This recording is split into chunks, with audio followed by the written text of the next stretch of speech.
This is Focus on Your Health. It's brought to you by Kingman Regional Medical Center in historic Kingman, Arizona. I'm TG LaFredo, and this week my guest is Dr. Ismail Bokhari. We're at the Kingman Heart Center here on Airway Avenue. Hi, Dr. Bokhari. Welcome. Thank you. Thank you for inviting me. Yeah, thank you for inviting me. We're here in your office, and you have a wonderful view of the mountains here, and want to talk a little bit about what you do here at the Heart Center. So I have a note here that says you have been practicing medicine in Kingman since 1980. Yes, I graduated from Good Samaritan Hospital fellowship program. So I had some friends, they invited me. So I came in. Initially, my plan was to stay here for maybe a few years. But the patients, population, and community I liked. And I have spent more than 35 years.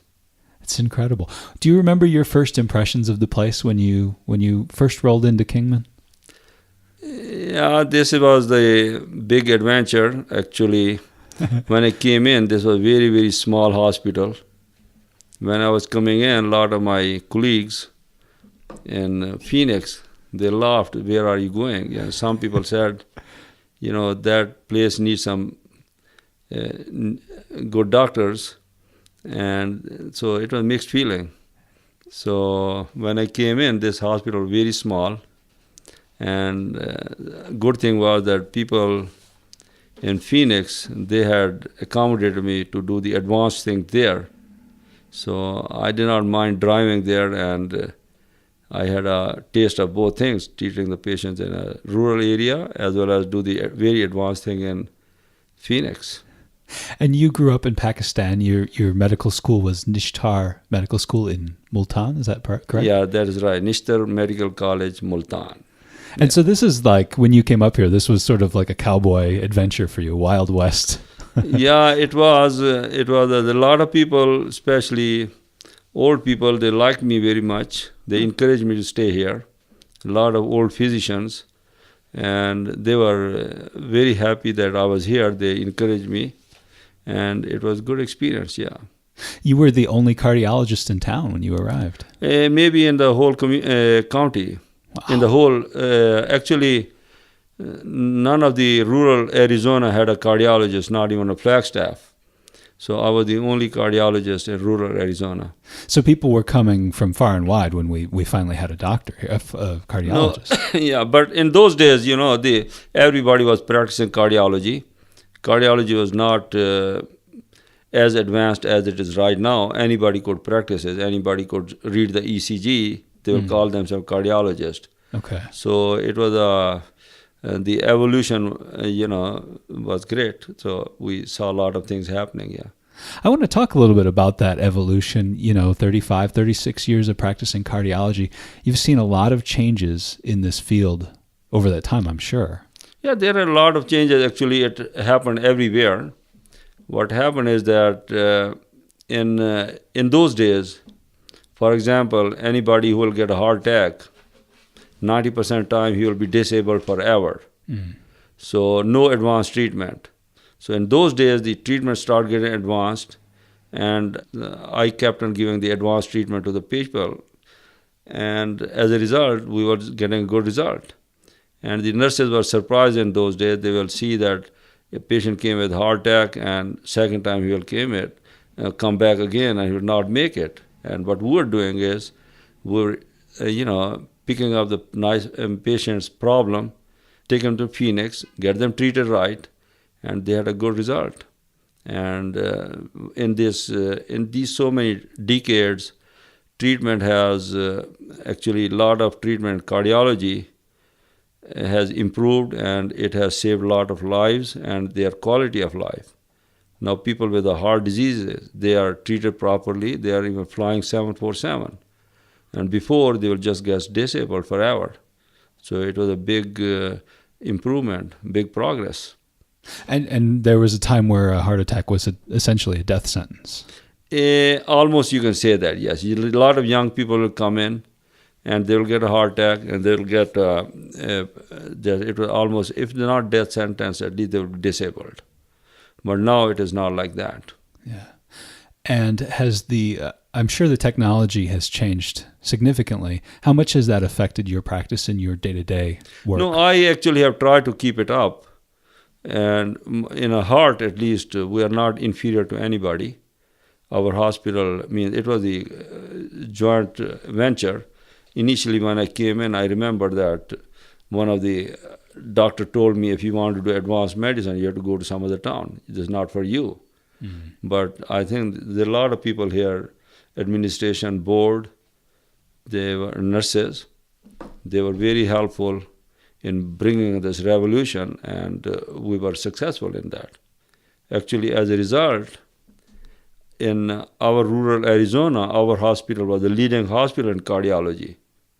And because of that, it attracted a lot of other good cardiologists who came in, and they are providing good service. Mm-hmm. I don't know if there's a standard or a typical interaction with a patient for you, but if you just imagine sort of a typical interaction, how much of that depends on technology and how much of it is just using your senses and sort of doing old-fashioned doctoring that way? No, actually, whatever it is, no matter how advanced technology, everything you bring it in, still experience and the intuition and all those things play a significant role. You can sometimes people can come with a different, in the same emergency with different symptoms. So with, because that is where you can, art of medicine, cardiology is, you pick up the right medicine, get the right treatment, and to get the good result. When you think of your patients sort of on the bell curve, do you have who's in the middle? Who comes to see you? Is that patient? What are the demographics like? The thing is, this community is, we used to have very responsible patients who will take care of them, health and everything. But nowadays, unfortunately, trend is such that I will say at least 40% patients, they don't respect their body, their problem as they should. And they are not compliant. They don't understand their problem. They don't want to understand their problem. And that is one thing which is not good for them and as well as not for the community. Do you feel like there's been some shift over the years in that you're seeing more patients who seem to be indifferent to their own health? No, we have actually a lot of people, especially older generation and people who are working or who have jobs and who have businesses, they do follow the advice and follow the treatment. They understand their disease and they follow the rules, regulation, and they have a good result. But on the other hand, there are a lot of people, unfortunately, I think I'm just saying because of just community education, they don't understand their problem, they don't want to understand the problem, and they're not very compliant. And they will, actually, that can be sometimes more dangerous to them and also tax a lot to the community. For example, patient is on a serious medications, they go home for one or the other reason, they don't get the medication, they run out, or they don't make any effort to get those medicines or come at the right time so that there's no gap. And sometimes in a certain condition, it is very devastating for the patient. I know over at the public relations office, maybe it was about 2 years ago, maybe 2.5, I kind of lost track. They conducted a community health survey. It involved the Mojave County Department of Public Health. I think that's the proper name of it. And they really were trying to survey to really get a sense of demographics here in Mojave County, of education, of health, of what they call food deserts, how far away you are from a store, and trying to really get a portrait of education, of course, is a major factor. And the results were, well, they left us a lot to work on. And I know we've made a lot of steps in that educational mission. It sounds like that's a significant part of what you have to do here as well, not just treating the patients, but really trying to educate them in, how to take care of themselves and proceed with their illness. Actually, I think it is not only on a medicine. I think education is needed in every field in this community. That I think the my experience is, I will talk about that people nowadays, especially young people and people who are, they want government to do or community to do everything for them. They even don't want to do anything for themselves. Like simple as a exercise program, obesity, and drugs, smoking. I mean, these are a big burden on the community and the country. I think they have to be serious. They have to love their country. They have to respect the integrity of the country, because we are judged at the international level. So this is not means healthy for the society. They should means everybody should eat right, and they should keep good health. And there are a lot of diseases, they are preventable. I mean, you will see a lot of patients, at least 10-20% of patients, they have the diseases from smoking, from overeating, from drugs, and unfortunately they still continue in spite of the fact they have a few times near-death experience. Still they will continue. So that is something, responsibility, I think, has to be generated in the community. Yeah, it's interesting. You mentioned community a lot. You mentioned country and sort of pride in the country and this.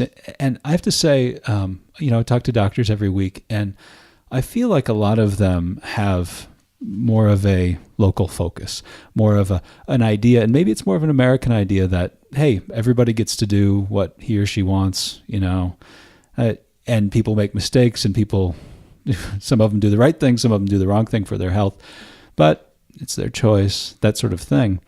It's interesting to me, and it verges on a personal question, but I wonder if, so you were born in another country, you're here, you're working for the health of this community, it's not where you were born. Do you feel like that's an element in your, in your motivation, in maybe a little bit of frustration when you see this? I think this country, these people of this country don't know the value, how much they are blessed. They travel from, how much equipment they are, health system is available for them.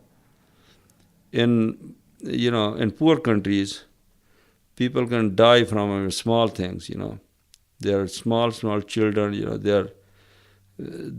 if they were here, actually, recently there was a big article in a New England Journal of Medicine. One of the doctor, he gave experience of his health, that he got some cardiac disease with congenital, and he got help. He went to see the doctor. Within 6 hours, his whole treatment was completed. That he got a diagnosis right away, he got a defibrillator put in, and then he got a plastic surgeon to close his wound so that he has a minimum scar.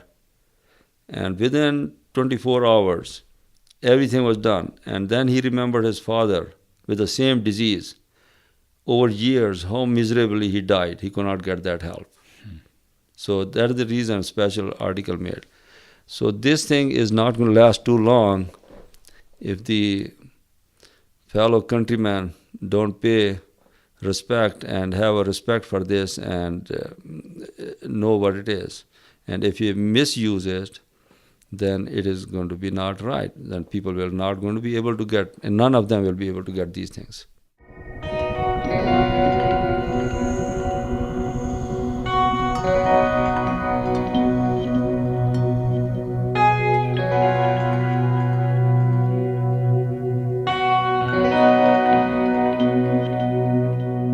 It's time for a quick break on Focus on Your Health. We'll be back in a moment for more with Dr. Ismail Bokhari. Stick around.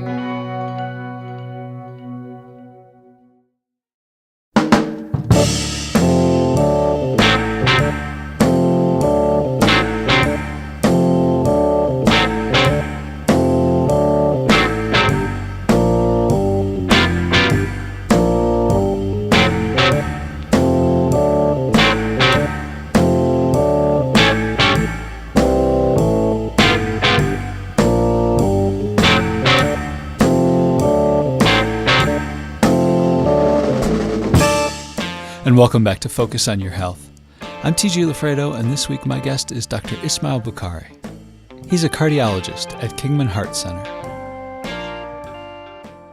My wife, I don't know if you met Dr. Leanna LaFredo. Do you know her?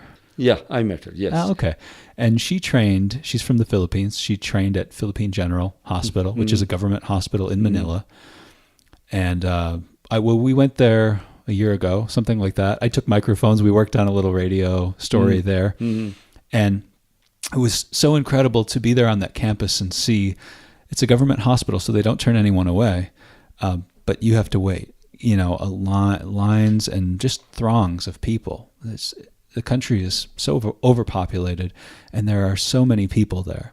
But again, they don't turn anyone away. And she tells stories about training and how, there were farmers who would come in and they couldn't afford to pay for anything, but they would bring in fruit, just something. Some really moving stories. And I guess what I'm getting at is you talk about how Americans maybe don't have enough of a sense of how blessed they are with modern medical care. When she reflects on that, she finds it shocking that people would turn down immunizations, for example, that people here, with all that's available to them, somehow they manage to overlook that, particularly in light of some of the experiences she had there in that country. That is true for the pediatric level, but what I'm saying is here, you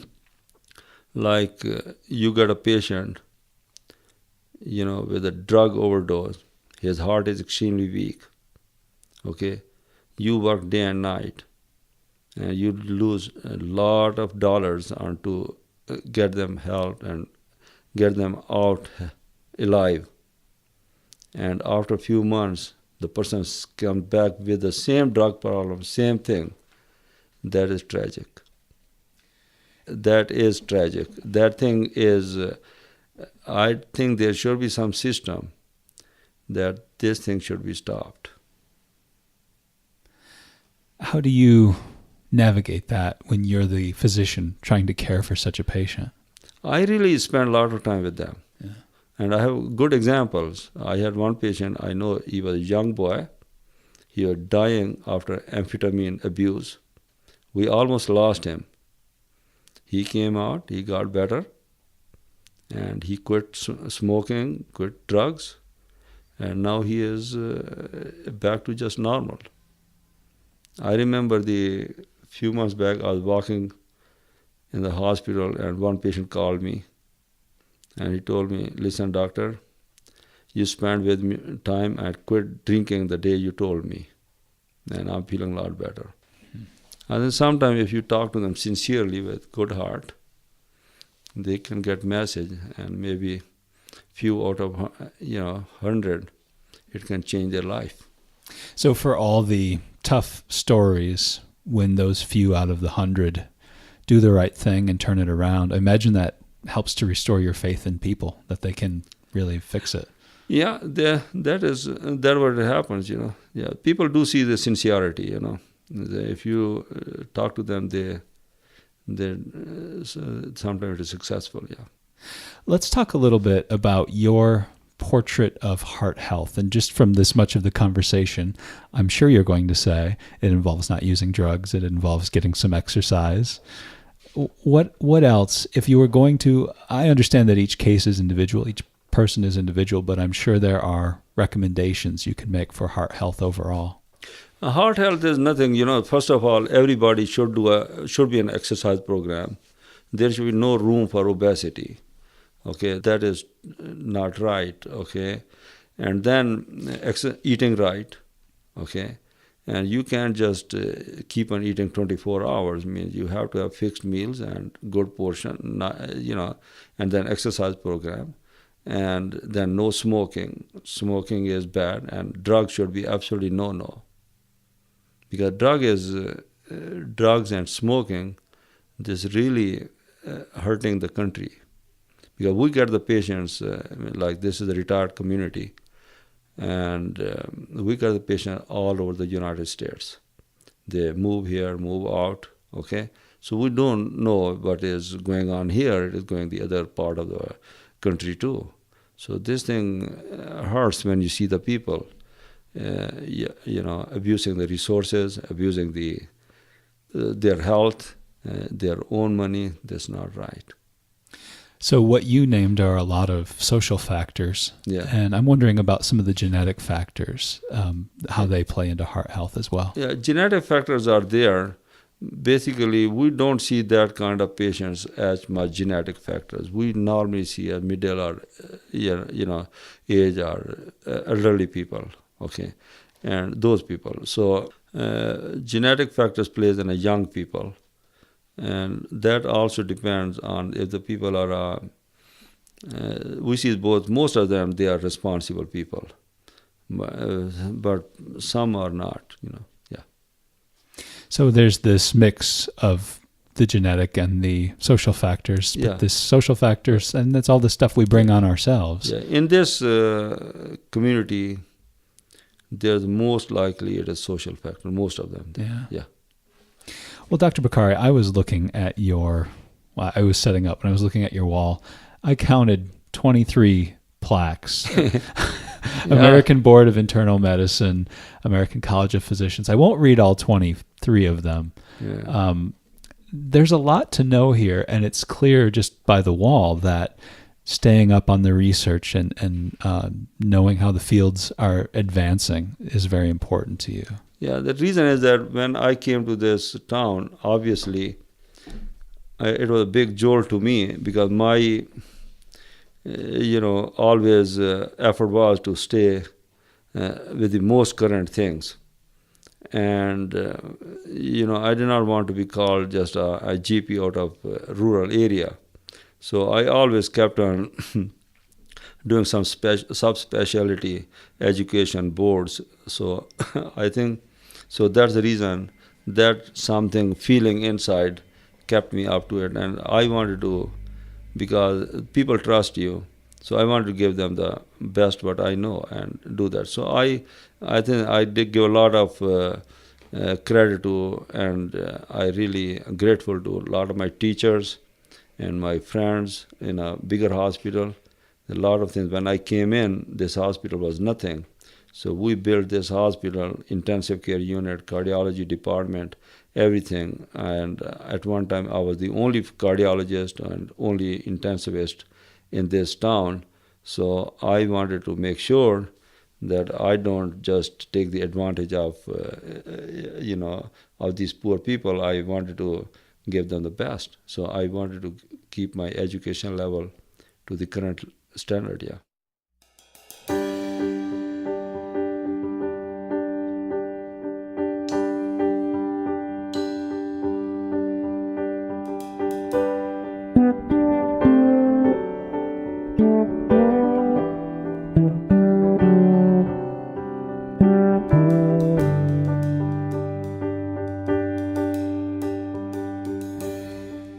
That's actually just the first half of my interview with Dr. Ismail Bokhari. Join us next week for part 2. I'm TG LaFredo. This has been Focus on Your Health. Thank you so much for listening. If you'd like to write to me, you can send me an email at foyhradio@gmail.com. That's Focus on Your Health, foyhradio@gmail.com. We'll catch you next time.